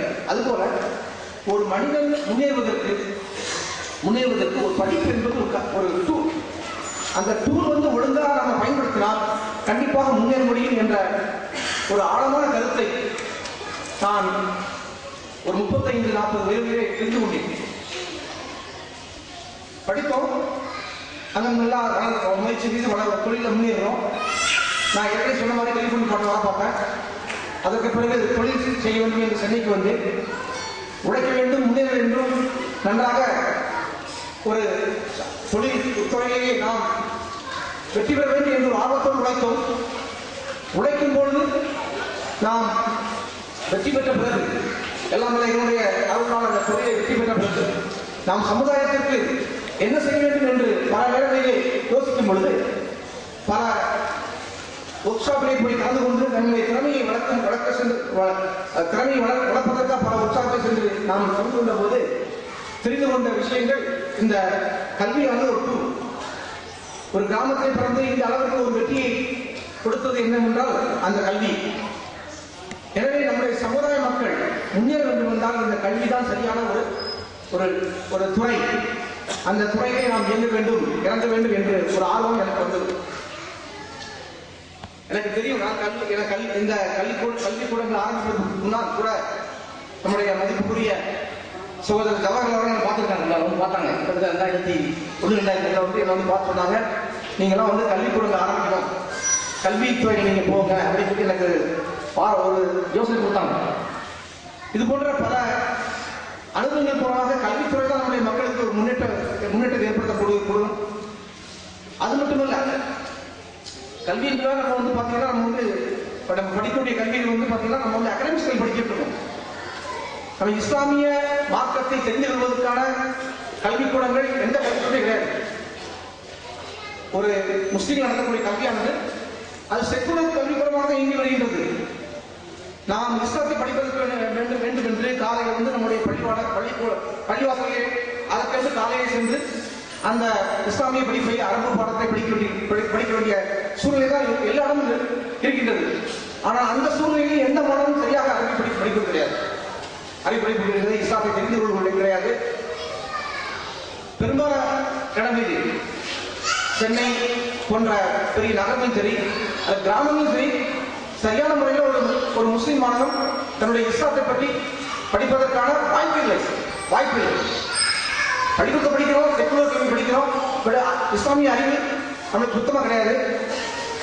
இது போன்ற ஒரு தாக்கம் எனக்கு என்னுடைய குழந்தைகளை படிக்கும் போது தாக்கம் இருந்தது. ஒரு அருமையான ஒரு ஸ்கூல், அகாடமிக்கும் சரி அல்லது இஸ்லாமிய கல்வி சேர்ந்து படிக்கக்கூடிய ஒரு பள்ளிக்கூடம் இல்லையே என்ற ஒரு தயக்கம் இருந்தது, ஒரு ஏக்கம் இருந்தது. அதனுடைய அடிப்படையில் தான் இந்த பள்ளிக்கூட துறையில் நான் பூந்தேன்.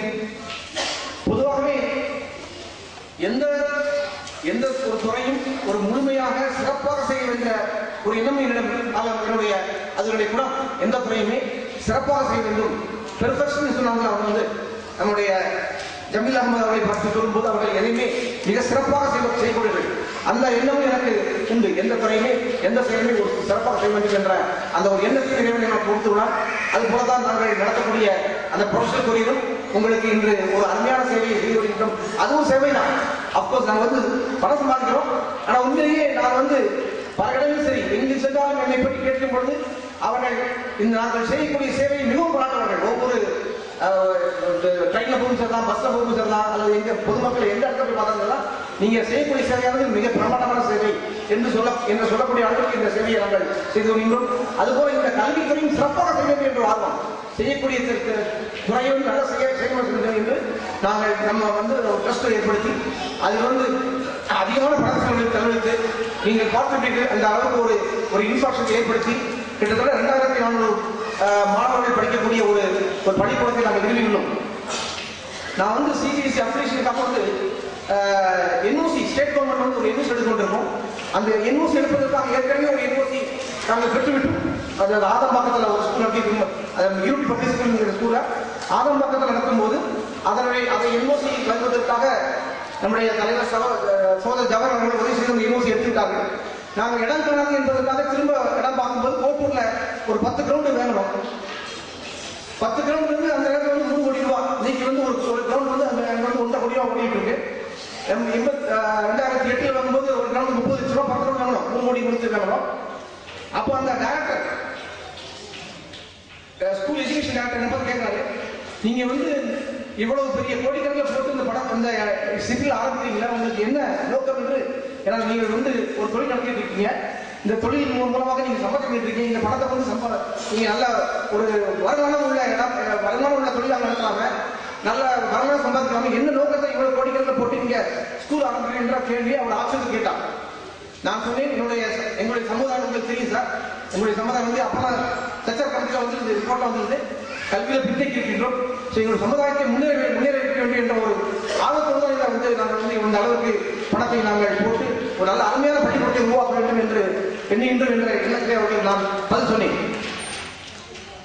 அந்த உழைப்பின் காரணமாக இன்று யூனிட் பப்ளிக் ஸ்கூல் 2 ஸ்கூல் நடத்துறாங்க. ஆக்சுவலா நமக்கு வந்து ஒரு ஸ்கூல் நடத்துறது நாங்கள் ஆசைப்படுறோம், ஒரு ஸ்கூல் தான் நடத்த முடியும். அந்த சிட்டியில வந்து இவ்வளவு பணத்தை இன்வெஸ்ட் பண்ணி நடத்துறது நம்ம கஷ்டமான காரியம். ஒரு ஸ்கூல் தான் நடத்த ஆசைப்பட்டோம். அது இறைவன் அருளினால் அது இன்னைக்கு அல்ஹம்துலில்லாஹ் 2 ஸ்கூலா மாறி ஆதம்பாக்கத்தில் ஒரு ஸ்கூலும் இன்னைக்கு இந்த கோட்டூர்ல 2 ஸ்கூல் நடத்திருக்கிறோம். 2 ஸ்கூல் சேர்த்து கிட்டத்தட்ட 2700 மாணவர்கள் படிக்கிறார்கள். இதில் மிக முக்கியமானது என்றால் இந்த பள்ளிக்கூடங்களிலே நாங்கள் அதாவது அகாடமிக்ஸ் இந்த அளவுக்கு 5 கிட்டத்தட்ட ஒரு நாளைக்கு 9 பீரியட் கொடுக்கப்பட்டு அதில் டெய்லி 3 பீரியட் 3 சப்ஜெக்ட் கொடுத்துருக்கோம். இஸ்லாமிக் ஸ்டடீஸ், தஜ்வீத், அரபிக் லேர்னிங் தஜ்வீத் முறையில். நம்பர் 3 வந்து Arabic as a language, Arabic வந்து லாங்குவேஜ் கொடுக்குறோம். இது மூலமாக இந்த பள்ளிக்கூடத்தில் படிக்கக்கூடியவர்கள் அரபிக்கை அவர்கள் தொடர்ந்து எல்கேஜி சேர்ந்தவர்கள் யூகேஜி சேர்ந்தவர்கள் அவர்கள் 12 வரை படிக்கும்போது அவர்கள் அரபியை பேசக்கூடிய அளவிற்கு அரபியை உணர்ந்து பேசக்கூடிய அளவிற்கு ஒரு தகுதி பெறக்கூடிய மாணவர்களாக நாங்கள் அதை உருவாக்குவதற்கு எடுத்துக் கொண்டிருக்கின்றோம்.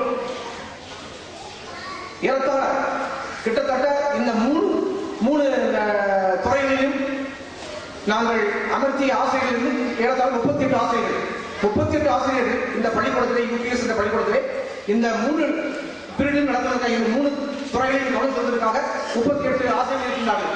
இந்த 38 ஆசிரியர்களும் போக அகாடமிக்ஸ் சேர்த்து கிட்டத்தட்ட 100 ஆசிரியர்கள் இருக்கின்றார்கள். இந்த 100 ஆசிரியர்களை வைத்துக் கொண்டு ஒரு அளவுக்கு சிபிஎஸ்இ மற்ற பள்ளிக்கூடத்துக்கு விட குறைவாக பணத்தை பெற்று ஒரு வேல்யூவேட்டர் சர்வீஸ் சொல்லுவாங்க.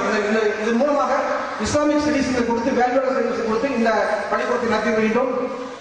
மேலும் ஒரு அருமையான ஒரு விஷயம் என்னவென்றால் இந்த பள்ளிக்கூடத்தை படிக்கக்கூடிய நம்ம சகோதர மாணவர்கள் மிக அருமையான முறையிலேயே அவர்கள் இஸ்லாத்தை படித்துக் கொண்டிருக்கிறார்கள். அவர்கள் அரபிக் லாங்குவேஜை படிக்கிறார்கள். அதுபோல் இஸ்லாமிக் சப்ஜெக்டை அவர்கள் ஆர்வமாக கலந்து கொண்டிருக்கிறார்கள். சட்டாயமில்லை, ஆனால் அவர்கள் படித்து தெரிய விரும்புகின்றார்கள், படிக்கின்றார்கள். அந்த அளவிற்கு அவர்கள் ஆர்வத்தை காண்கின்ற அளவிற்கு ஒரு நல்ல ஒரு நிர்வாகமாக நடத்துகின்றது. ஒரு வாரத்துக்கு முன்னாக ஒரு திருமணத்திலே நாம் தமிழர் கட்சியினுடைய தலைவர் சீமன் அவர்கள் பேசினார்.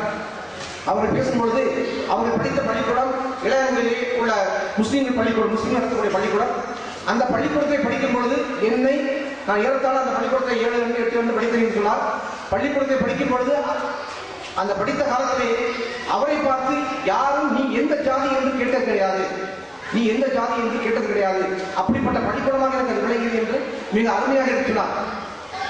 அதுபோல சதகத்துல்லா கல்லூரியில் படித்த பழைய மாணவர் உமா சங்கர் என்ற ஐஎஸ் அதிகாரி அவர்கள் கிட்டத்தட்ட 30-40 வருடங்களுக்கு முன்னாடி அவர் ஐஎஸ் அதிகாரி ஆகி ஒரு 5 வருடங்களுக்கு முன்னாடி ஒரு சின்ன ஒரு மீட்டிங்கை நான் சந்திக்கின்றேன். அப்பொழுது அந்த மீட்டிங்கை பேசும்பொழுது அவர் சொன்னார், நான் படிக்கும்பொழுது சதகத்துல்லா கல்லூரியில் படிக்கும்பொழுது நான் பக்கத்தில் அவரை சென்சஸ் சீட் கேட்டாங்க, இல்லைன்னு சொல்லிட்டாங்க. நான் சதகத்துல்லா காலேஜ் சீட் கேட்டால் உடனே கொடுத்தாங்க. எனக்கு அந்த கல்லூரியில் படித்த அனைத்து ஆசிரியர்களும் என்னை மிக அருமையாக நடத்தினார்கள், மனித நேரம் நடத்தினார்கள். எனக்கு இஸ்லாத்தை பற்றியும் முஸ்லிம் மக்களுடைய கலாச்சாரத்தை பற்றி தெரிந்து கொண்டேன். இன்று நான் ஐஎஸ் ஆனது பிறகு நான் என்னுடைய தொழில் இருக்கும்போது முஸ்லிம்கள் யார் வந்தாலும் அவர்களுக்கு மிகவும் ஆர்வத்தோடு உதவி செய்யக்கூடியதாக நான் நினைக்கிறேன் என்று அன்றைக்கு அவர் சொன்னார். அப்பொழுது மயிலாடுதுறையில் அவர் சப்ளைஸாக இருக்கும்பொழுது அங்கு ஒரு பிரச்சனை ஏற்பட்டது. திடீரென்று மசூதிக்கு பக்கத்திலே திடீரென்று விநாயகர் சிலையை வைத்து விட்டார்கள். நான் உடனே அதை தலையிட்டு அதை தலைமை செக்ரட்டரியேட் ஒரு ரிப்போர்ட் கொடுத்து இந்த சிலையானது கண்டிப்பாக மனித நேயத்திற்கு பெரும் ஊர்வலைக்கும் இதை அகற்ற வேண்டும் எழுதி அந்த சிலையை நான் அகற்றுகிறேன் என்று சொன்னார். அதற்கு அவர் சொன்ன அந்த காரணம், அந்த விஷயம், அவர் இஸ்லாமிய பள்ளிக்கூடத்தை ஒரு முஸ்லீம் நடத்தக்கூடிய பள்ளிக்கூடத்தை படிப்பது அவர் அவங்க கிடைத்த அது அனுபவம். எனவே முஸ்லீம்கள் பள்ளிக்கூடங்கள் நிறைய நடத்த வேண்டும். உங்களுக்கு காணாது. அவர் சொல்லும்போது அவர் நம்ம காலேஜ் நடத்திட்டு இருக்கோம், பள்ளிக்கூடம் காணாது. நிறைய பள்ளிக்கூடங்கள் வர வேண்டும். பள்ளிக்கூடங்கள் ஆங்காங்கே இப்பொழுது அளவுக்கு நான் வந்து கொண்டிருக்கிறது. நிறைய ஏனென்றால் முஸ்லீம்கள் நடத்தக்கூடிய பள்ளி உண்மையிலேயே எல்லா மத சமுதாயத்திலும் படிக்கக்கூடிய பள்ளியாக இருக்கும். அங்கு அனைவரும் சமமாக நடத்தப்படுவார்கள். எந்த விதமான வேறுபாடு நடத்தப்படும். அவர்களுக்கு மனிதத்தை கற்றுக் கொடுக்கப்படும் என்பதை உங்களுக்கு நான் தெரிவித்துக் கொண்டு எனக்கு இந்த வாய்ப்பளித்தமைக்கும் எனக்கு இந்த விருதை வழங்கியதற்கும் எல்லாம் இறைவனை நன்றி கூறியவனாகவும் இந்த அமைப்புக்கு நன்றி கூறியவனாகவும் விடைபெறுகின்றேன். வாக்குறுதி நன்றி அவர்களே. இறுதியாக ஏற்புரையாளரை வழங்குகிறார் மனித உரிமை போராளி பேராசிரியர் ஆபாஸ்.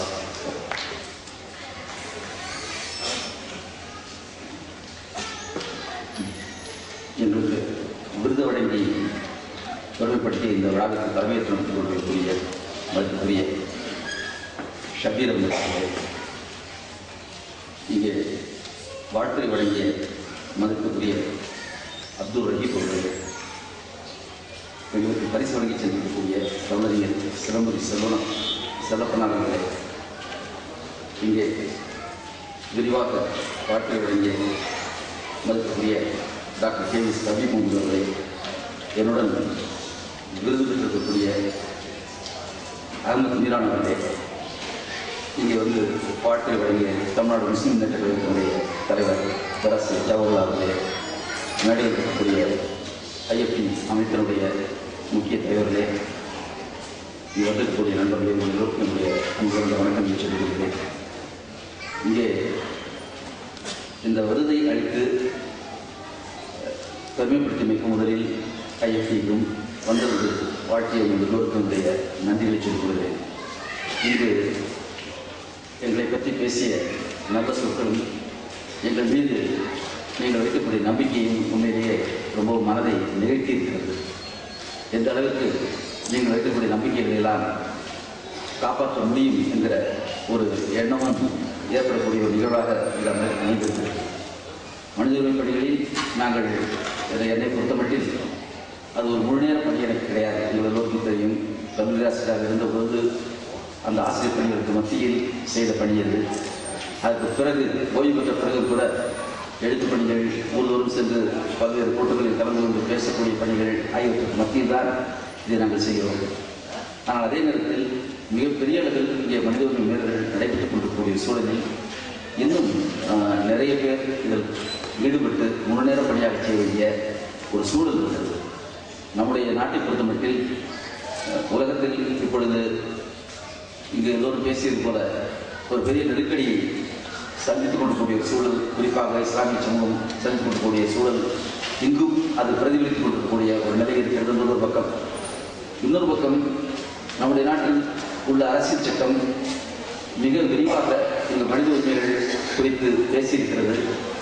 இன்னும் சொல்ல போனால் பல குறைபாடுகள் இருந்த போதிலும் கூட ஒரு நல்ல மனித உரிமைகளை விளக்கக்கூடியதாக இந்த அரசியல் சட்டம் அமைந்திருக்கிறது. ஆனால் பிரச்சனை என்னவென்று பார்த்தீங்கன்னா, இந்த மனித உரிமைகளை செயல்படுத்தக்கூடிய சட்டங்களாக இருக்கக்கூடிய இந்த இந்தியன் பீனல் கோடு அல்லது கிரிமினல் ப்ரொசீஜர் கோடு இதெல்லாம் பிரிட்டிஷ் ஆட்சி காலத்தில் உருவாக்கப்பட்டது. நம்முடைய அரசியல் சட்டத்துக்கு தகுந்தபடி டியூன் பண்ணப்படவில்லை என்பது மிக முக்கியமான ஒன்று. அடுத்து இந்த மனித உரிமை மீறலுக்கு காரணமாக இருப்பவர்கள் பற்றி டாக்டர் ஹபீப் முகமது அவர்கள் சுருக்கமாக 2 ஸ்டேட் ஆக்டர்ஸ் அப்புறம் நான் ஸ்டேட் ஆக்டர்ஸ் என்று 2 குறிப்பிட்டார். சரியாக சொல்வதானால், ஒன்று காவல்துறை.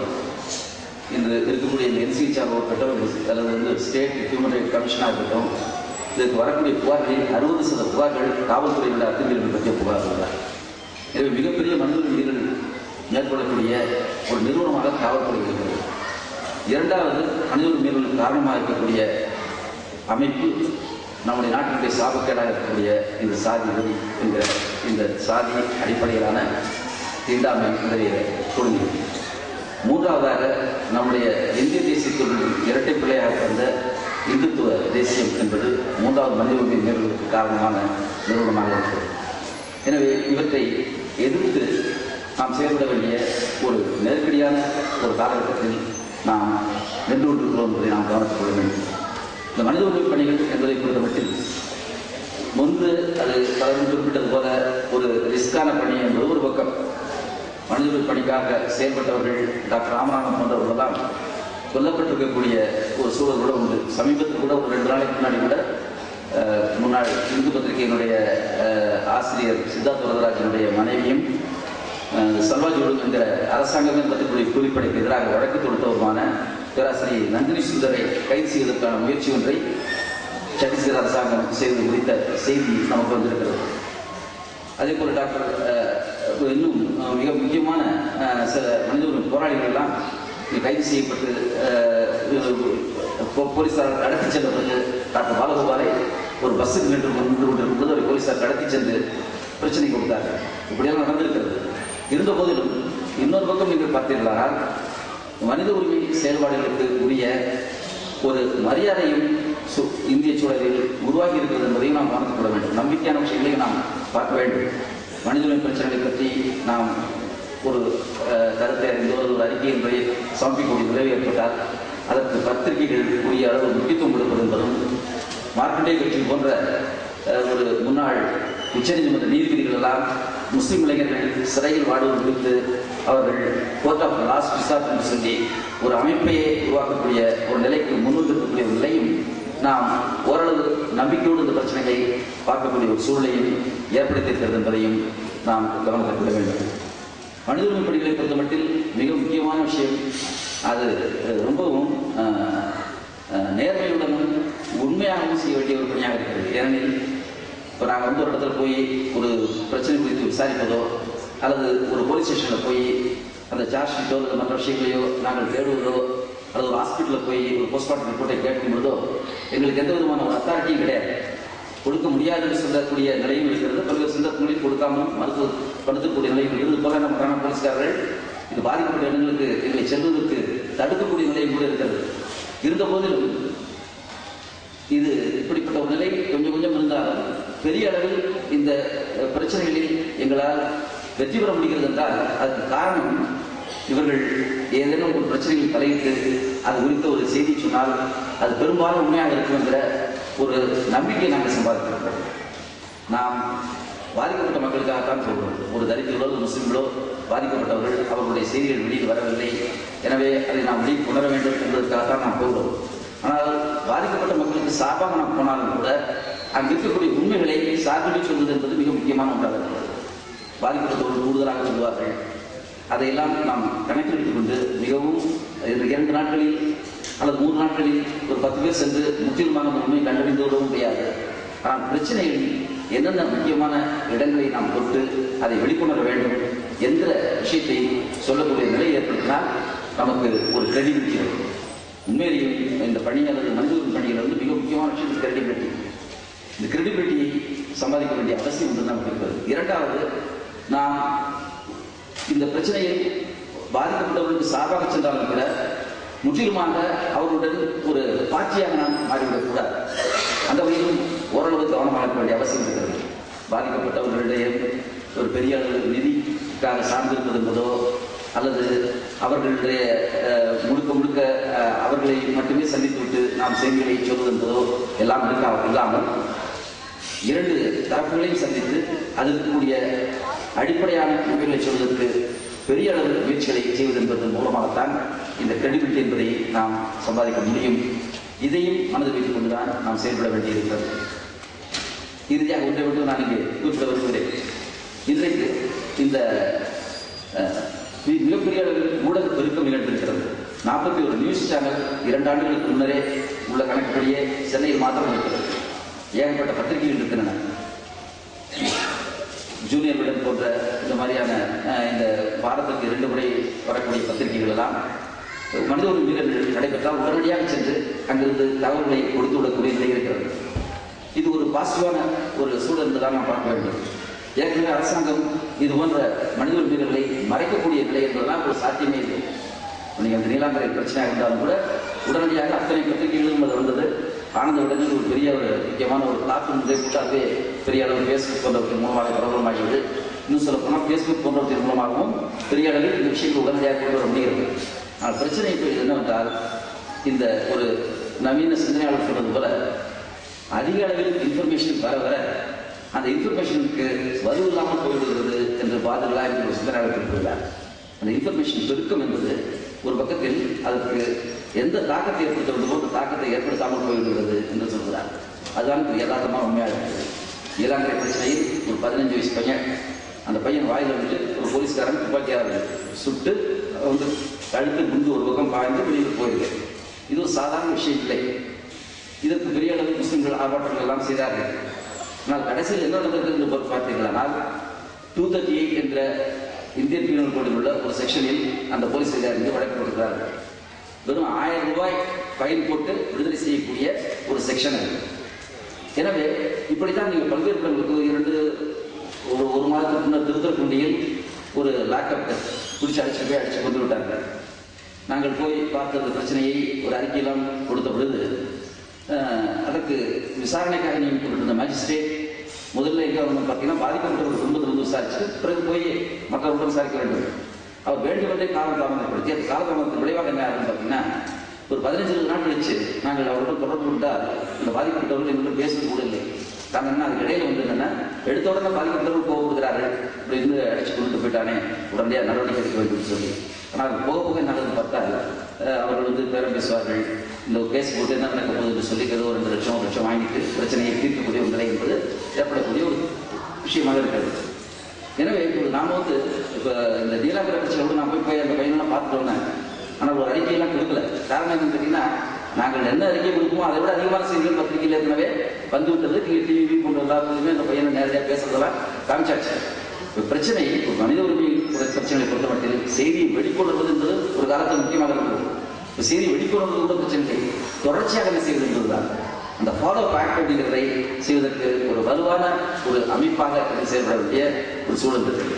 எங்களை போன்ற சில தனிநபர்கள் அப்போதைக்கு ஒரு டெம்பரரியாக ஒரு தற்காலிகமான ஒரு குழு அமைப்பு செய்வது என்பது அல்லாமல் நிரந்தரமான ஒரு அமைப்பாக வந்து செய்வது என்பதும், முஸ்லிம் அமைப்புகள் இந்த பிரச்சனையை வந்து ஒரு மனித உரிமைகளுக்கு மனித உரிமை மீறல் என்று மிக முக்கியமான ஒன்றாக இருக்கிறது.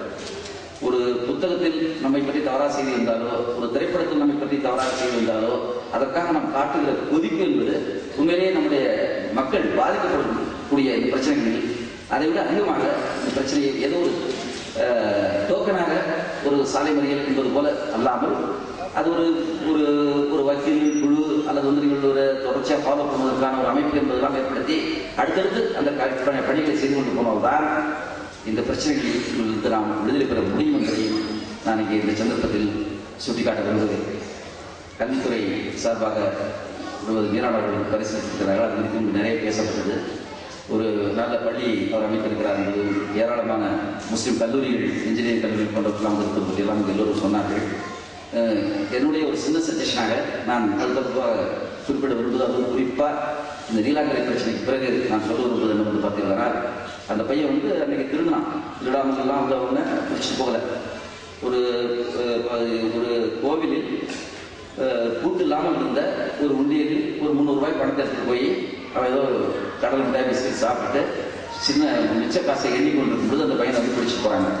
பிடிச்சி போய் மிக மோசமாக சித்திரவதை செய்து ஒரு 15 வயசு பையனை வந்து நீங்கள் எப்படிலாம் விசாரிக்கக்கூடாது, அந்த இடத்துக்கு விசாரிக்கிறது வேறொரு அவன் செய்யாத குற்றத்தை மீது சுமத்தி ஒத்துக்கொள்ளக்கூடிய தான் அந்த பிரச்சனை நடந்தது. அந்த பையனை பற்றி நீங்கள் விசாரித்து பார்த்தீங்களா, அவன் வந்து ஒரு 15 வயசு பையன், அவங்க அம்மாவுக்கு அப்பா கிடையாது, அம்மா வந்து உடம்பு சரியில்லாதவர்கள், வந்து 2-3 முறை போலீஸ் ஸ்டேஷனில் வந்து அவன் போயிருக்கிறான். பிறகு ஒரு NGO வந்து ஒரு தொண்டு அமைப்பு அந்த பையனை அழைச்சி போய் ஒரு பள்ளிக்கூடத்தில் சேர்க்கிறது ஆந்திரா பார்டரில். அங்கிருந்து அவன் ஓடி வருகிறான். இப்போ இந்த மாதிரியான இந்த டிராப் அவுட்ஸாக இருக்கக்கூடிய மாணவர்கள் அது எல்லா சமூகத்திலும் இருக்கிறார்கள், நம்முடைய சமூகத்திலும் இருப்பார்கள். இவர்களுக்கான பள்ளிக்கூடங்கள் ஒன்றும் நாம் அமைக்க வேண்டும். அது இன்னும் ரொம்ப கஷ்டமான விஷயம். நல்லா படிக்கிற பிள்ளைகளுக்கும், மத்திய வர்க்கத்து பிள்ளைகளுக்கும் அல்லது உயர் மத்திய பிள்ளைகளுக்கும் பள்ளிக்கூடம் நடத்துறது ரொம்ப ஈஸியான விஷயம். இது மாதிரியான பள்ளிக்கூடம் இருக்கிற மலேசியா சென்றது நான் சொல்லியிருக்கேன். டாக்டர் சண்முக சிவா என்கிற ஒரு மனோதத்துவ டாக்டரும், பசுமதி என்கிற எல்லோரால் மதிக்கப்படக்கூடிய ஒரு தமிழர் தலைவரும் இருவருமாக சேர்ந்து அந்த பள்ளிக்கூடம் நடத்துகிறார்கள். அதில் ஜெயிலுக்கு போனவர்கள், இது மாதிரி வந்து டாப் அவுட்ஸாக இருக்கக்கூடிய எங்கள் வீட்டில் அடங்காதவர்கள், இது மாதிரி பிள்ளைகள் வைத்து அவர்கள் கிட்டத்தட்ட ஒரு 300 பிள்ளைகளுக்கு அவர்கள் வந்து பாடம் நடத்துவது. அது ரொம்ப சிக்கலான பிரச்சனை. அவன் அங்கேயே உள்ளவங்க திருடுவான் அல்லது அங்கேயே பல்வேறு பிரச்சனைகள் வரும். அவர்களை நாம் உருப்படியாக கொண்டு வந்து அவர்களுக்கு வந்து ஏதோ ஒரு தொழில் ட்ரைனிங்லாம் கொடுத்து அவர்களுக்கு வந்து மீண்டும் சமூகத்தில் அவர்களை சரியான திசைநோக்கி கொண்டு செல்வது என்பது மிக முக்கியமான ஒன்று. அப்படியான ஒரு பள்ளி ஒன்றையும் உங்களை போன்ற உருவாக்க வேண்டும் என்ற ஒரு வேண்டுகோளை நான் சமூகத்தில் முன்வைக்கிறேன்.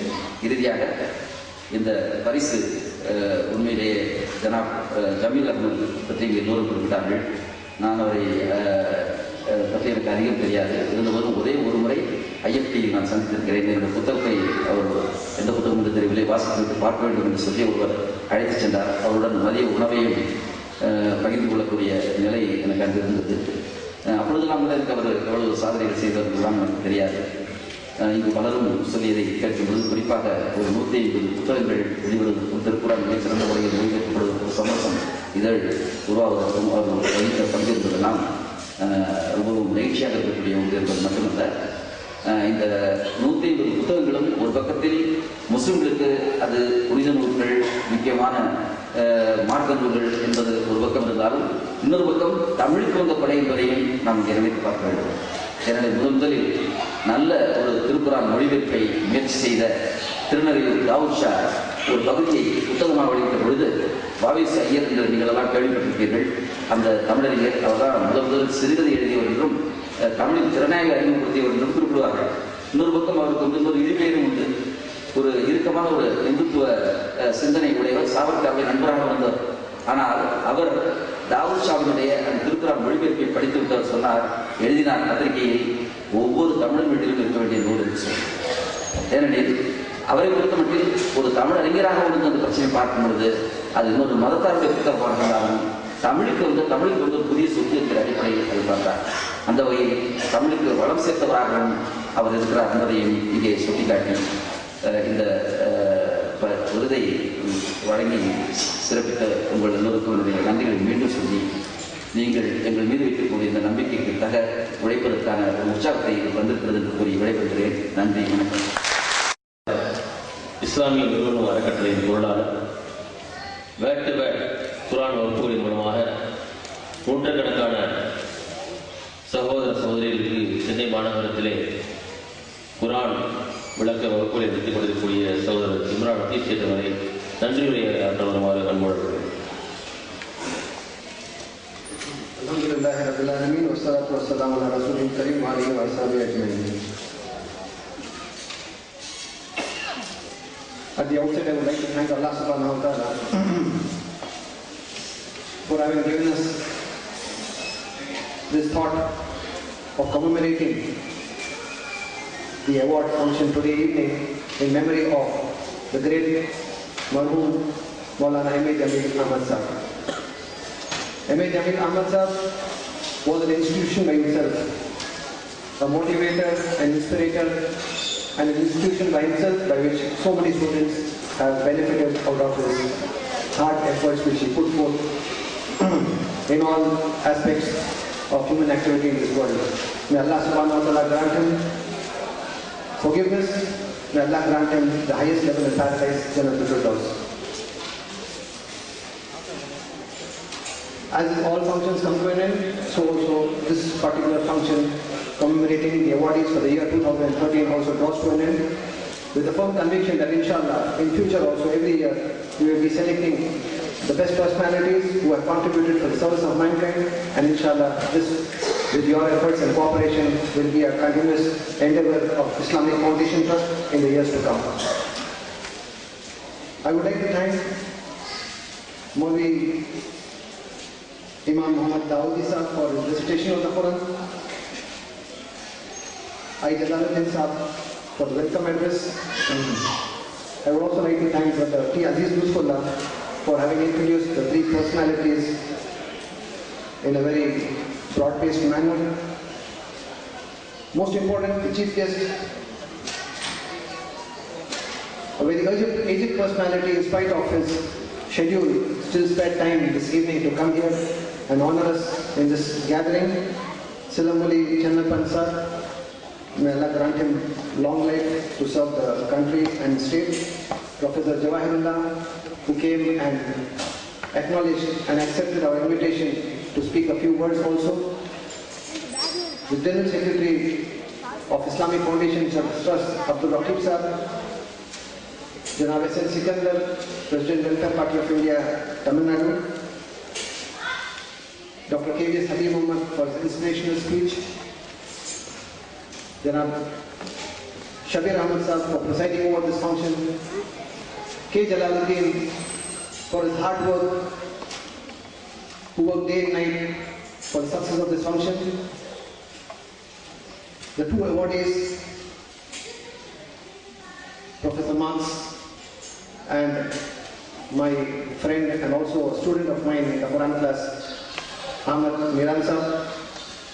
May God grant them long life, and may they be a source of inspiration for all those who have come here, and also for those who for some genuine reason could not make it here.